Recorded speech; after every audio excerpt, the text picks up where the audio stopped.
Operation સિંદૂર 2.0 માટે ભારત તૈયાર છે. Operation Sindoor is concerned, firstly, it is still continuing.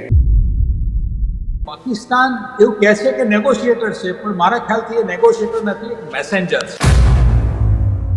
America અને ઈરાન પોતે એક ટેબલ ઉપર બેસીને નેગોશિએશન કરી શકે એમ નથી. આજે જો ઓપન થઈ જાય સ્ટેટ ઓફ હોર્મુઝ, તો પણ એ ફરીથી ચાલુ થવામાં અને ફરીથી એ જ પ્રોડક્શન કેપેસિટી ઉપર આવવામાં એને બહુ ટાઈમ લાગે. ઇઝરાયલનો પણ એક ગોલ છે કે ઓમાનને ખતમ કરવું ગમે તેમ કરીને. તમે ભારતની સામે ક્યારેય મોટા નહીં બની શકો વૈશ્વિક લેવલે. પોતાના વિચારોમાં સહેજ પણ જો વાંધો આવે તો એ પાકિસ્તાનને પણ ધમકાવવા માટે તૈયાર છે.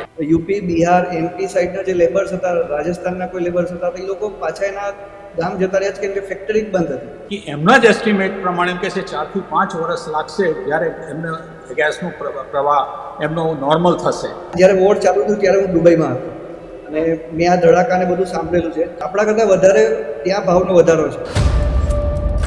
એલપીજીના જે ટેન્ક આવે, મોટા મોટા 200 કિલોના 400 કિલોના ટેન્ક આવે, જે ઇન્ડસ્ટ્રીમાં યુઝ થાય, એનો ભાવ કમસે કમ 4 થી 5 ગણો વધ્યો છે.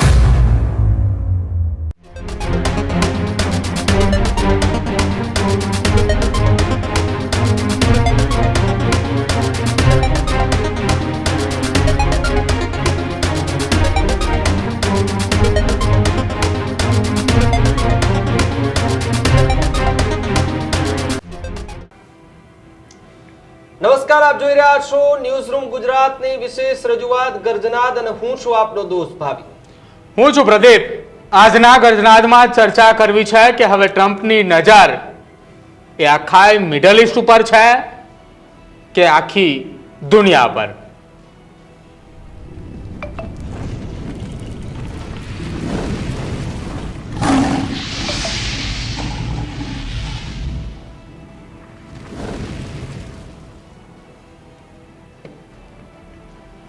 દુનિયાની અંદર છેલ્લા કેટલાક સમયથી આર્થિક સંકટની કટોકટીની ચર્ચાઓ ચાલી રહી છે. કેટલાક એવા પણ દેશો છે કે જેમને એ વૈશ્વિક સ્તરે એ પોતાના દેશ ચલાવવા માટે અન્ય દેશ પાસે મદદો પણ માગી છે. એવા ઘણા દુનિયાના એવા નાના નાના દેશો છે કે જ્યાં આર્થિક કટોકટીની સ્થિતિ આવી ચૂકી છે. એકમાત્ર કારણ કે મિડલ ઈસ્ટની અંદર ચાલી રહેલી એ તણાવ ભરેલી સ્થિતિ. પણ આ સ્થિતિ એ ટૂંક સમયની અંદર એટલે કે નજીવા એકાદ અઠવાડિયાની અંદર 2 અઠવાડિયાની અંદર પૂરી થાય તેવું લાગતું નથી. સ્ટ્રેટ ઓફ હોર્મુઝ હજી પણ બંધ છે અને ત્યાંથી દિવસ દરમિયાન એટલે કે 24 કલાકની અંદર લગભગ 24 થી 25 જેટલા જહાજો નીકળી રહ્યા છે. પણ જે જહાજો નીકળે છે એ કયા જહાજો છે? તો એ જહાજો છે ઈરાન અને અમેરિકાની બંનેની સાથે જેમની મૈત્રી કરાર છે, બંનેના સાથે જેમને એ વેપારિક અને રાજદ્વારી સંબંધો છે, એ દેશોના જહાજ ત્યાંથી નીકળી રહ્યા છે. બાકી તમામ દેશોના જહાજ હજુ પણ એ સ્ટ્રેટ ઓફ હોર્મુઝમાં બ્લોક છે. બિલકુલ. અને એક તરફ એ પણ જોવા મળી રહ્યું છે કે અમેરિકાની સામે પડેલા જે દેશો છે એમને પણ હવે ડોનાલ્ડ ટ્રમ્પ ધમકી આપી રહ્યા છે. જેમ કે ઓમાનની વાત પણ અત્યારે જોવા મળી કે ભાઈ નકશામાંથી ઉડાવી દઈશું, તે પ્રકારની વાતો જોવા મળી. એટલે યુદ્ધ શાંત ક્યાંક થઈ રહ્યું છે તો બીજી તરફ ફરી એકવાર એ જ પ્રમાણના દ્રશ્યો કદાચ સામે પણ આવી રહ્યા છે. અને સૌથી મોટી વાત સ્ટ્રેટ ઓફ હોર્મુઝમાંથી પસાર થતા જહાજોની વાત, કે જ્યાંથી હજુ પણ કેટલા એવા જહાજો જે છે કે 3 મહિનાથી ત્યાં ને ત્યાં અટવાયેલા છે. જે ગૂગલ પર એક વેબસાઇટ આપણે ગઈકાલે જોઈ હતી, એમાં જે બધા ટ્રેસ દેખાઈ રહ્યા હતા, એમના મેપ દેખાઈ રહ્યા હતા, એમાં એ જહાજો એકની એક જગ્યાએ ત્યાં ને ત્યાં બધા ચક્કરો મારી રહ્યા છે, હજુ સુધી નીકળી નથી શકતા. કેટલાય જહાજો એવા જે છે તે કે સ્ટ્રેટ ઓફ હોર્મુઝથી પસાર થઈને હજારો કિલોમીટર ફરી અને છેક એમના જે ઠેકાણે પહોંચવાનું હોય ત્યાં એ 1 મહિને 1.5 મહિને સુધી પહોંચી રહ્યા છે. અને આવી કટોકટી દરમિયાન જે જગ્યાએ જે પુરવઠો પહોંચાડવાનો હોય છે તે વિસ્તારમાં સ્થિતિ ખૂબ કફોડી બની જતી હોય છે. કારણ કે ત્યાં એ એલપીજી ગેસ હોય, પેટ્રોલ ડીઝલની વાત હોય, આ બધી જ કટોકટી જે છે તે સંપૂર્ણ રીતે એકદમ વ્યવસ્થા ખોરવાઈ ગયેલી હોય તેવી વાત જોવા મળી રહી છે. આની સ્થિતિનો સામનો ભારતે પણ કર્યો છે. હમણાં જ આપણે જોયું છે પેટ્રોલ પંપો માટે પેટ્રોલ પંપો પર લાઈનો જોવા મળી, ડીઝલ માટે હોય કે પેટ્રોલ માટે હોય. કે અહીં પેટ્રોલ પંપો પર બોર્ડ મારી દેવામાં આવે કે હવે ભાઈ અહીંયા ડીઝલ છે નહીં, જ્યારે નવો સ્ટોક આવશે ત્યારે આપવામાં આવશે. એટલે કે ન માત્ર એક અસર ભારત પર, પરંતુ અનેક દેશો એવા છે કે જેની અસર પડી રહી છે આ વોરના કારણે. પરંતુ ભારત જે છે તેની અંદર જો કોઈ લોકો એવું કહેતા હોય કે ભારતમાં અત્યારે ખૂબ મોટી મુશ્કેલી આવી રહી છે, પરંતુ સાથે સાથે કેન્દ્ર સરકાર પણ સતત નજર રાખીને પ્રતિક્રિયા આપી રહી છે કે કોઈ પણ જાતની એવી પેનિક થવા જેવી સ્થિતિ છે જ નહીં. LPG નો પૂરતો જથ્થો છે, પેટ્રોલ ડીઝલનો પણ પૂરતો જથ્થો છે, પરંતુ અસર ક્યાં પડી રહી છે? અસર પડી રહી છે માર્કેટની અંદર. ભાવ વધારાને કારણે નાનામાં નાના ગરીબ મધ્યમ પરિવાર છે તેમને ખૂબ મોટી મુશ્કેલી પડી રહી છે. આના જ કારણે એક અર્થવ્યવસ્થા જે છે તેના પર હવે સવાલ ઉભો થતો જોવા મળી રહ્યો છે કે સ્ટ્રેટ ઓફ હોર્મુઝમાંથી જેમ જેમ જહાજો પસાર થશે, જેમ જેમ બહાર આવશે, તેમ તેમ થોડી થોડી અર્થવ્યવસ્થા ધીમે ધીમે હતી એની એ થતી જશે. પરંતુ પ્રદીપ, હજુ પણ ખૂબ વાર લાગશે. હમણાં જ કોઈએ કહ્યું હતું થોડા દિવસ પહેલા કે ભલે સ્ટ્રેટ ઓફ હોર્મુઝ અત્યારે બંધ છે, જો સંપૂર્ણ રીતે ખુલી જાય છે, જહાજો ત્યાંથી દિવસભર જે અવર જવર હજારો કરે છે એ રીતે કરતા થઈ જાય, પરંતુ જે કટોકટીમાંથી જેટલા દેશો અત્યારે પસાર થઈ રહ્યા હશે એ દેશોને ફરી એક લેવલ ઉપર આવતા 5 થી 10 વર્ષ જેટલો સમય જતો રહેશે. કારણ કે ત્યાંની જે અર્થવ્યવસ્થા છે તેને સેટ કરવામાં ખૂબ લાંબો સમય લાગી શકે તેવી સંભાવનાઓ છે. અને આના જ કારણે ન માત્ર સ્ટ્રેટ ઓફ હોર્મુઝ પરંતુ અલગ અલગ જે વિસ્તારોમાંથી જે વસ્તુ આયાત અને નિકાસ થઈ રહી છે તેમના પર પણ અત્યારે જે છે તે એક ફટકો પડતો જોવા મળી રહ્યો છે. જેમ કે મોરબીની વાત કરીએ, મોરબીમાં ઘણા બધા સિરામિક ઉદ્યોગો છે કે જે અત્યારે બંધ પડેલી હાલતમાં છે પ્રોપેન ગેસના કારણે, અને હવે ભાવ વધારાની શક્યતાઓ પણ પ્રદીપ ક્યાંક જોવા મળી રહી છે. બસ, અને સ્થિતિ એ અત્યારે એક હદ સુધી અત્યારે કંટ્રોલમાં છે, પરંતુ કદાચિત આવનારા સમયમાં એ કંટ્રોલમાં ન પણ રહે. એના સાવચેતીના ભાગરૂપે કેન્દ્ર સરકારે અનેક ગાઈડલાઈનો પણ જારી કરી રહી છે. દેશની અંદર 3 કરતાં વધારે જે પેટ્રોલિયમ કંપનીઓ છે તેમને પણ આદેશ આપ્યા છે કે LPGનો 30 દિવસ સુધીનો જથ્થો એ તમારે સંગ્રહિત કરવો, તમારી સંગ્રહ શક્તિ જે છે તેને તમારે વધારવાનો પ્રયત્ન કરવાનો છે. અને રાંધણ ગેસના મામલાની અંદર દેશમાં અત્યારે all time high 52,000 metric ton જેટલો ગેસ એ 24 કલાકની અંદર તૈયાર થઈ રહ્યો છે. આ ખૂબ મોટી વાત છે આપણા દેશ માટે કે આપણો દેશ એ સ્થિતિમાં અત્યારે ઊભો થઈ રહ્યો છે કે જ્યાં અનેક દુનિયાના એ દેશો છે કે જ્યાં પડી ભાંગવાની સ્થિતિમાં છે, અને આપણે એ તૈયાર છીએ લડવા માટે, એ ઝઝૂમવા માટે. આજના ગર્જનાદની અંદર ચર્ચા કરવી છે કે આ સ્થિતિનું નિર્માણ થઈ ચૂક્યા છે, આ સ્થિતિની અંદરથી અનેક દેશો એ પસાર થઈ રહ્યા છે, પરંતુ એ તમામની વચ્ચે ટ્રમ્પની નજર આખા મિડલ ઇસ્ટ પર છે. ઓમાનને ધમકી આપી દેવામાં આવી છે. ધમકી પાછળનું કારણ કે ડોનાલ્ડ ટ્રમ્પે 3 દિવસ પહેલાં કહ્યું હતું કે અમે ઓમાનને એ નકશામાંથી હટાવીશું, પરંતુ કેમ? તો તેને ઈરાન સાથે રાજદ્વારી અને વેપારિક કરારો કર્યા હતા. આની પુષ્ટિ એ ગતરોજ ઈરાન દ્વારા જ કરવામાં આવી હતી. આ તમામે મુદ્દે ચર્ચા કરીશું. આજની આ ગર્જનાદની અંદર આપણી સાથે ચર્ચા કરવા માટે વિદેશી બાબતોના જાણકાર જગદીશભાઈ વ્યાસ અને સાથે જ બિઝનેસ એક્સપર્ટ નિકુંજભાઈ બંને આપણી સાથે જોડાયા છે. બંનેની સાથે ચર્ચા કરીશું. સૌથી પહેલો સવાલ મારો જગદીશભાઈ આપને છે. આપણે 2 દિવસ પહેલાં જ્યારે ચર્ચા કરી રહ્યા હતા ત્યારે એવી વાત હતી કે ટ્રમ્પે એ ઓમાનને ધમકી આપી છે કે અમે તમને દુનિયાના નકશામાં નહીં રહેવા દઈએ. ત્યારે માત્ર એવી ચર્ચાઓ હતી કે ટ્રમ્પ હવે મિડલ ઇસ્ટ પર કબજો કરવાની વાત કરી રહ્યું છે, પરંતુ ગતરોજ એ સમાચાર એ કન્ફર્મ થઈ ચૂક્યા હતા કે ઓમાનને એટલા માટે ધમકી આપી કે ઓમાને ઈરાન સાથે રાજદ્વારી અને વેપારી સંબંધો માટે કરાર કર્યા છે. બંને દેશ એકબીજાની સાથે હવે સાથે રહીને વેપાર કરવા માંગે છે, એટલા માટે ટ્રમ્પે એને ધમકી આપી. હાજી, આજના આ પ્રોગ્રામમાં મને બોલાવ્યો બદલ આભાર. ઓમાન અને ઈરાનના સંબંધો તો વર્ષો જૂના છે, અને રાજદ્વારી કરતાં પણ બીજી રીતે પણ એમને જરૂરી છે પોતાની સેફટી માટે થઈને પણ. કારણ કે ઓમાન અને ઈરાને હમણાં પ્લાન કર્યો હતો કે જો હોર્મુઝ આપણે ખોલીએ તો ત્યાં ઓક્ટ્રોય એટલે કોઈ પણ જાતના પૈસા લેવાનું આપણે શરૂ કરીએ, એટલે એક જોઈન્ટ વેન્ચર કરવાનો પણ એમને નેગોશિએશન કરેલું હતું. આ સિવાય ભૂતકાળમાં જોઈએ તો ઇઝરાયલને પણ ઓમાન સાથે વાંધો છે, કારણ કે ત્યાં આગળ જે અમુક ગ્રુપ છે એવા કે જે ઇઝરાયલને નડી રહ્યા છે અને એને ખતમ કરવા છે. એટલે ઇઝરાયલનો પણ એક ગોલ છે કે ઓમાનને ખતમ કરવું ગમે તેમ કરીને. હવે ઓમાન એક બિલકુલ તટસ્થ દેશ છે, દુનિયાના બધા દેશો સાથે અને બહુ સારા સંબંધો છે, અને પોતે બીજા અરેબિક કન્ટ્રી સાથે પણ સારા સંબંધ છે. ઓમાનની ખાડીમાં થઈને પણ ઘણા બધા જહાજ જઈ શકે છે. ભારતને માટે ખાસ અગત્યનું એ છે કે આપણો ભલે એમ કહેવાય કે દુનિયાના 20% ઓઇલ ત્યાંથી નીકળી રહ્યું છે, પરંતુ ભારતનું ટોટલી 90%, 80%, 90% સામાન એ બધા જહાજો આપણા જરૂરી છે ત્યાંથી નીકળી રહ્યા છે. એટલે ઈરાન અને ઓમાન સાથે સંબંધો જળવાઈ રહે એમાં ભારતને પણ ઇન્ટરેસ્ટ છે કે એ કારણસર પણ એ હોર્મુઝ થ્રુ અને ઓમાનની ખાડીમાં થઈ અને જહાજો આપણે ભારત બહુ ઝડપથી આવી શકે. એટલે મને એમ લાગે છે કે બધી રીતે જોવા જઈએ તો અમેરિકાને વાંધો નાના પોઈન્ટ્સ ઉપર વાંધો આવે છે, અને ખાસ કરીને એ જ કે ઈરાનને એક બાજુ બધી રીતે તોડવા માટે ટ્રાય કરે છે, અને જે ધાર્યું એ પ્રમાણે નથી થઈ શક્યું, માટે થઈને હવે ઇકોનોમિકલી એમને કઈ રીતે તકલીફ પડે એ માટે થઈને કરી રહ્યા છે. એટલે આ વાતને વારંવાર રીતે રજૂઆત કરીને અમેરિકા ઓમાન ઉપર કરી શકે છે.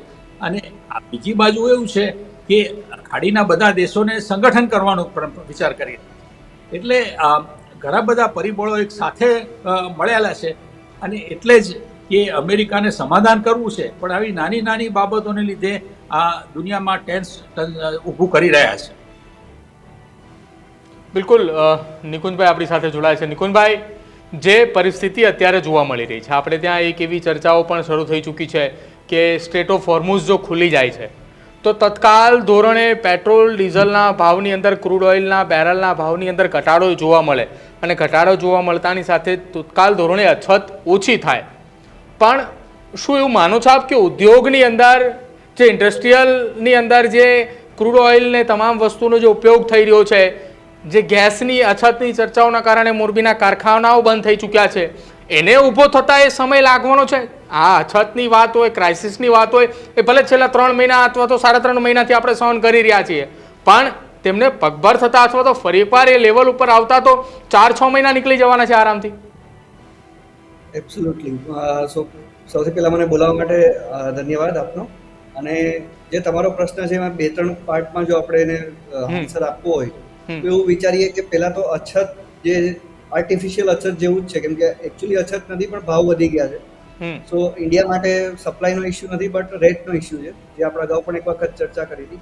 અને સેકન્ડ થિંગ કે માન લો કે અત્યારે સ્ટેટ ઓફ હોર્મુઝમાં જે ઇસ્યુ છે એ પૂરો થઈ જાય અને ઓપન થઈ જાય એ સ્ટેટ, એ પછી પણ ત્યાંથી જે ક્રૂડ છે એ આવવામાં, તમે નવો ઓર્ડર પ્લેસ કરો, એ ક્રૂડ આવે, ત્યાંથી આવીને પછી અહીં આવે, પછી એનું પ્રોસેસિંગ થાય, બરાબર. આ બધી જ વસ્તુને ટાઈમ લાગે. પ્લસ જે તમે મોરબી જેવા જે આપણા ક્લસ્ટર્સ છે કે જ્યાં જે ફેક્ટરીઓ બંધ પડી ગઈ અને એને હવે પાછી ઊભી થવામાં કેટલો ટાઈમ લાગે, એ તમારો જે પ્રશ્ન છે એના માટે 2 પોઈન્ટ છે અહીંયા. એક તો એનર્જી પ્રાઇસનો ઇસ્યુ છે, જે આપણને ખબર છે કે એનર્જી પ્રાઇસ છે, પણ બીજો ઇસ્યુ એવો છે કે જે ત્યાં લેબર્સ હતા, જે મજૂરો હતા, એ લોકો ત્યાંથી હવે જતા રહ્યા છે પોતાના નેટિવ પ્લેસ ઉપર, બરાબર. માન લો કે મોરબી છે, ગુજરાતમાં આવેલું છે, તો યુપી, બિહાર, એમપી સાઈડના જે લેબર્સ હતા, રાજસ્થાનના કોઈ લેબર્સ હતા, તો એ લોકો પાછા એના ગામ જતા રહ્યા છે, કેમ કે ફેક્ટરી જ બંધ હતી. તો એ લોકોને ત્યાં સર્વાઈવ થવાનું કોઈ પોસિબલ જ નહોતું, એટલે લોકો ફરીથી ત્યાં જતા રહ્યા. તો હવે ફરીથી એ લોકોને બોલાવવા, ફેક્ટરી ચાલુ કરવા માટે, અને આખું ફેક્ટરી ફરીથી ચાલુ થાય, એ સેટઅપ થાય, ફરીથી સેમ પ્રોડક્શન જેટલું કાઢતા હતા આપણે આ વોર ચાલુ થયા પહેલાં, એ પ્રમાણે ફરીથી એટલું કાઢવું, એ બહુ ટાઈમ કન્ઝ્યુમિંગ પ્રોસેસ છે. એટલીસ્ટ એને 3 થી 6 મહિના તો લાગે જ. આ બધું આજે જો ઓપન થઈ જાય સ્ટેટ ઓફ હોર્મુઝ, તો પણ એ ફરીથી ચાલુ થવામાં અને ફરીથી એ જ પ્રોડક્શન કેપેસિટી ઉપર આવવામાં એને બહુ ટાઈમ લાગે. મિનિમમ 3 થી 6 મહિના લાગી શકે. નિકુંજભાઈ, એક વાત એ પણ સમજવી છે કે હમણાં આપણે જોવા જઈએ ને તો લગભગ આજે 92 દિવસ થઈ ગયા છે આ યુદ્ધના. 100 દિવસ થવાને આરે છે. બસ હવે થોડાક દિવસો એટલે 100 દિવસ જેવા થઈ જશે. 100 દિવસ પહેલાનો સમય અને 100 દિવસ પછીનો સમય, એ દિવસ કેવી રીતે તમે જોશો? કારણ કે એક 100 દિવસ પહેલાનો સમય એવો હતો કે પેટ્રોલ ડીઝલના ભાવ એ બીજા દેશો કરતા ભારતની અંદર કમ્પેર કરવા જઈએ તો ખૂબ ઓછા હતા, કે જ્યાં 94 રૂપિયા લીટર આપણે પેટ્રોલ મળતો હતો, આજે એ જ પેટ્રોલ આપણે 101 રૂપિયા અથવા તો એથી વધારે પણ આપણે દેવા પડી રહ્યા હશે. ગેસનો ભાવ એટલો વધી રહ્યો હશે, અન્ય બીજી જે ચીજ વસ્તુ કે જે વિદેશમાંથી આયાત અને નિકાસ કરવામાં આવે છે એનો ભાવ પણ ખૂબ વધી ગયેલો છે. એટલે કે હવે 100 દિવસની અંદર કેટલા દેશોએ શું જાણ્યું છે નવું, એ પણ એક સૌથી મોટો સવાલ અહીંયા. ભાવિકભાઈ તમે જે વસ્તુ કીધી ને એમાં હું એક વસ્તુ અહીંયા એડ કરીશ કે માનો કે તમે જ કીધું કે 94-95 રૂપિયાના અત્યારે 101 રૂપિયા થયા એટલે એપ્રોક્સિમેટ 5 થી 6% વધરો થયો, રાઈટ? આ જ્યારે વોર ચાલુ થયું ત્યારે હું દુબઈમાં હતો અને મેં આ ધડાકાને બધું સાંભળેલું છે. તો હું ત્યાં હતો ત્યારે હું જેના ઘરે રોકાયો હતો એણે મને કીધું હતું કે અહીંયા એવી સિસ્ટમ છે દુબઈમાં કે દર મહિનાની 1લી તારીખે ભાવ ફિક્સ થઈ જાય.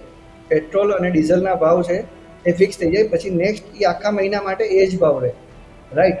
તો આ વોર ચાલુ થયું એની ઇમ્પેક્ટ ત્યાં કેટલી છે? જે દુબઈ જે પોતે ક્રૂડ ઓઇલ મતલબ એક્સપોર્ટ કરે છે, રાઈટ? તો ત્યાં જે ડીઝલ અને પેટ્રોલના ભાવ છે એ 10 થી 15% વધ્યા છે. આપણે અહીંયા 5 થી 6% વધ્યા છે, ત્યાં 10 થી 15% જ વધ્યા છે, બરાબર? એટલે એ આપણા કરતાં વધારે ત્યાં ભાવનો વધારો છે. તો 100 દિવસમાં આપણી ઉપર જેટલી ઇમ્પેક્ટ પડી છે એના કરતાં બહારના દેશો, હું એ કહેવા માંગુ છું કે આપણા કરતાં બહારના દેશોમાં વધારે ઇમ્પેક્ટ પડી છે. આપણી આજુબાજુના જે નાના નાના દેશો છે એશિયા, સાઉથ એશિયાના, એની પણ આપણને સિચ્યુએશન ખબર છે. સેકન્ડ પોઈન્ટ, આપણા માટે એક પ્રોબ્લેમ એ પણ છે કે આપણે જે ભાવ જોઈએ છે ખાલી રિટેલ પ્રાઇસીસ છે, જ્યારે ઇન્ડસ્ટ્રી માટેના જે એનર્જીના રેટ્સ છે એ બહુ વધી ગયા છે. લાઈક એલપીજીના જે ટેન્ક આવે મોટા મોટા 200 કિલોના 400 કિલોના ટેન્ક આવે જે ઇન્ડસ્ટ્રીમાં યુઝ થાય, એનો ભાવ કમસે કમ 4 થી 5 ગણો વધ્યો છે. જે પહેલાં 16 થી 20 રૂપિયા પર કેજીમાં મળતો હતો એ અત્યારે 60-70 રૂપિયામાં મળે છે. તો એ જે વસ્તુ છે એ ઇન્ડસ્ટ્રી ઉપર એની ઇમ્પેક્ટ વધારે છે, જે રિટેલ આપણે નોર્મલ કોમન પબ્લિક છે એના કરતાં. તો એ બધાનો ભાવ જે વધારે છે, એનર્જીનો ભાવ વધી ગયો છે ઇન્ડસ્ટ્રીમાં, એની ઇમ્પેક્ટ એ લોકો જે વસ્તુ પ્રોડ્યુસ કરે છે એના ઉપર પણ આવશે. 1-2 ક્વાર્ટરમાં એની ઇમ્પેક્ટ દેખાશે, જે મોંઘવારીના રૂપમાં દેખાશે.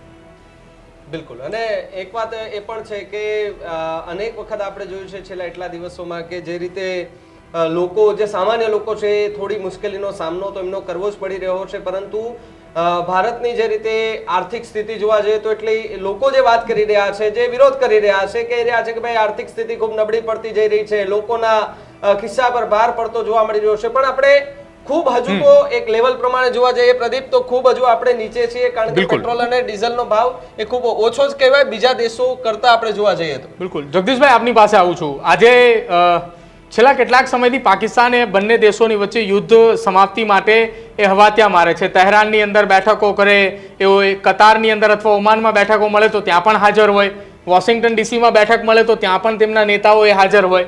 આ તમામની વચ્ચે આજે આપણા દેશથી એ સમાચાર આવી રહ્યા છે. આર્મી ચીફ ઉપેન્દ્ર દ્વિવેદીએ એ સ્પષ્ટ શબ્દમાં કહી દીધું કે ઓપરેશન સિંદૂર 2.0 માટે ભારત તૈયાર છે. ઓપરેશન સિંદૂર હજી પૂર્ણ નથી થયું. ભારતીય સેનાએ માત્ર થોડો મહદઅંશે વિરામ લીધો છે. આ એ પાકિસ્તાનને જવાબ હોઈ શકે કે તમે ભલે ગમે એ કરવો, તમે બે દેશોની વચ્ચે યુદ્ધ રોકાવા માટે હવાત્યા મારો, પણ તમે ભારતની સામે ક્યારેય મોટા નહીં બની શકો વૈશ્વિક લેવલે. હાજી, આ વાત ચોક્કસ છે. હું એનો જવાબ આપું એ પહેલા અગાઉ આપણે જે તમે પ્રશ્ન ઉભો કર્યો એમાં મારે થોડું ઉમેરવું છે. બિલકુલ. કે ઓઇલની પોઝિશન એવી છે કે ધારો કે ઓઇલ આવતું થઈ ગયું, પરંતુ સૌથી વધારે તકલીફ પડવાની છે ગેસની અંદર. કારણ કે આપણે અત્યાર સુધીમાં 90% ગેસ કતરમાંથી આવતા હતા અને કતરમાં ગેસનું એટલું બધું નુકસાન થયેલું છે કે એમના જ એસ્ટિમેટ પ્રમાણે એમ કે છે 4 થી 5 વર્ષ લાગશે જ્યારે એમને ગેસનું પ્રવાહ એમનો નોર્મલ થશે. એટલે એ એક મોટો પ્રશ્ન છે કે ગેસ માટે થઈને, એટલે જ ભારત અત્યારે સૌથી વધારે બીજા દેશોમાંથી ગેસનો પ્રયત્ન કરી રહ્યા છે. બીજો એક સરસ પોઈન્ટ હતો કે ભાવ વધે છે બધે, અને પ્રમાણમાં આખા વિશ્વમાં સૌથી ઓછો વધારો થયો હોય તો હમણાં જ ગયા અઠવાડિયે આપણે 7 રૂપિયાનો ટોટલ વધારો થયો છે પેટ્રોલની અંદર.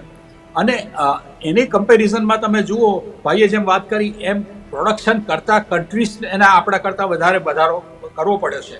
એના કરતાં મોટો દાખલો અમેરિકાનો પોતાનો જ છે કે દુનિયામાં સૌથી વધારે પેટ્રોલ, ઓઇલ અને એનું પ્રોડક્શન કરનાર દેશ અમેરિકા છે. તેનો વધારો એમણે 43 થી 44% વધી ગયેલો છે. અને એટલા માટે થઈને એ જોવાનું કે ભારત પોતે બહુ સારી રીતે સ્ટ્રેટેજિકલી કરીને બેલેન્સ કરી રહ્યું છે. હવે આપના સવાલના જવાબમાં પાકિસ્તાન, તો પાકિસ્તાન એવું કહે છે કે નેગોશિએટર છે, પણ મારા ખ્યાલથી એ નેગોશિએટર નથી, એક મેસેન્જર છે. એક કન્ટ્રીના મેસેજ લઈ અને બીજા કન્ટ્રીને આપે છે, અને અમેરિકાના મેસેજ લઈ અને ઈરાનને આપી રહ્યા છે. એટલું જ કાર્ય કરી રહ્યા છે. હવે ટેરોરિસ્ટમાં જો કોઈ પણ એક્ટ આવે અથવા તો હમણાં પાકિસ્તાન એમ માને છે કે વિશ્વમાં અને ખાસ કરીને અમેરિકાને એમની વધારે જરૂર છે અને કન્ફ્યુઝ છે, પણ ખરેખર તકલીફમાં એ પોતે જ છે. કારણ કે એક બાજુ ટ્રમ્પ એમ કહે છે કે દુનિયાના અરેબિક બધા દેશો ભેગા થઈ અને ઇઝરાયલને માન્યતા આપે અને એમના ગ્રુપ તૈયાર થાય અને એમ કહે છે કે યહૂદીઓ, અરબો અને મુસ્લિમો ત્રણેય એક જ છે અને એમણે એક સાથે સંગઠન થવું જોઈએ, એવું કરવું જોઈએ. પરંતુ એમાં પાકિસ્તાન હા પાડી શકે એમ નથી. કારણ કે વર્ષો પહેલાં જ્યારથી પાકિસ્તાન બન્યું 1947 ત્યારથી એમને વાંધો એ છે કે એ પોતે બીજા કન્ટ્રીને સપોર્ટ કરી રહ્યા હતા અને એમાં ઇઝરાયલને કરી શકવાના નથી. કારણ શું છે કે જે રીતે પેલેસ્ટાઇનને સપોર્ટ કરેલો છે, પેલેસ્ટાઇનને કારણે થઈને ઘણા બધા મુસ્લિમો અત્યારે પાકિસ્તાનમાં છે અને એમના મુસ્લિમોનું સંગઠન બહુ છે. એટલે જો એ પોતે માન્યતા આપે ઇઝરાયલને તો એમના ઘરમાં હોબાળો થાય એમ છે. અને આના પ્રમાણમાં જો એ એમના ઇન્ટરનલ પ્રોબ્લેમને લીધે જો કોઈ આ ટેરરિઝમ એવું કંઈક કરે તો ભારત એક ડાયરેક્ટ પોઈન્ટ ઉપર કહેવા માંગે જ છે કે ઓપરેશન સિંદૂર ક્યારે પૂરું થયું નથી, એ ઓન જ છે. અને જો આમાં કોઈ પણ જાતનો ટેરરિસ્ટ એટેક અથવા કોઈ પણ જાતનું એ કરવા માગે તો એમાં ભારત તૈયાર છે. અને ખાસ કરીને જે કાશ્મીરનો ભાગ છે એ એમ માને છે કે એમનો પોતાનો છે, પણ ખરેખર એ ભારતનું એક અભિન્ન અંગ છે. અને આ બાબતમાં એમને એ એરિયામાં જ વધારે તકલીફ થઈ રહી છે અને ત્યાં જ ટેરરિઝમ એક્ટિવિટી થઈ રહી છે, ત્યાં જ પાકિસ્તાનનો વિરોધ પણ થઈ રહ્યો છે.